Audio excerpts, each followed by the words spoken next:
ഇനി ഗണപതി ഹോമവും അതിന്റെ ഫലങ്ങളും എന്തൊക്കെയാണ് എന്ന് നോക്കാം. പല കാര്യങ്ങൾക്കായി ഗണപതി ഹോമങ്ങൾ നടത്താറുണ്ട്. മംഗല്യസിദ്ധിക്ക്, സന്താന ഭാഗ്യത്തിന്, ഇഷ്ടകാര്യങ്ങൾ സാധിക്കാൻ, കലഹങ്ങൾ ഒഴിവാക്കാൻ എന്നുവേണ്ട ആകർഷണം ഉണ്ടാവാൻ പോലും ഗണപതിയെ അഭയം പ്രാപിക്കാറുണ്ട്. അടുത്തതായിട്ട് വിവിധ ആവശ്യങ്ങൾക്കുള്ള ഗണപതി ഹോമത്തിന് എന്താണ് ഹോമിക്കേണ്ടത് എന്നതിനെ കുറിച്ച് നോക്കാം. അഭീഷ്ടസിദ്ധി.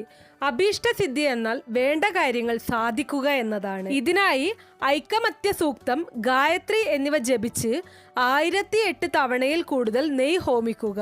ഐശ്വര്യത്തിനായി കറുകക്കൂമ്പ് 3 കൂട്ടിക്കെട്ടി ത്രിമധുരത്തിൽ മുക്കി ഹോമിക്കുക. മംഗല്യസിദ്ധിക്കായി ചുവന്ന തെച്ചിപ്പൂവ് നാളം കളഞ്ഞ് നെയ്യിൽ മുക്കി സ്വയംവര മന്ത്രാർച്ചനയോടെ ഹോമിക്കുക. 7 ദിവസം തുടർച്ചയായി ചെയ്താൽ മംഗല്യഭാഗ്യം സിദ്ധിക്കും. ഇനി സന്താന ഭാഗ്യത്തിനായി സന്താന ഗോപാല മന്ത്രം ജപിച്ച് പഞ്ചസാര ചേർക്കാത്ത പാൽപായസം ഹോമിക്കുക. ഭൂമി ലാഭത്തിനായി താമരമൊട്ടിൽ വെണ്ണ പുരട്ടി ഹോമിക്കുക.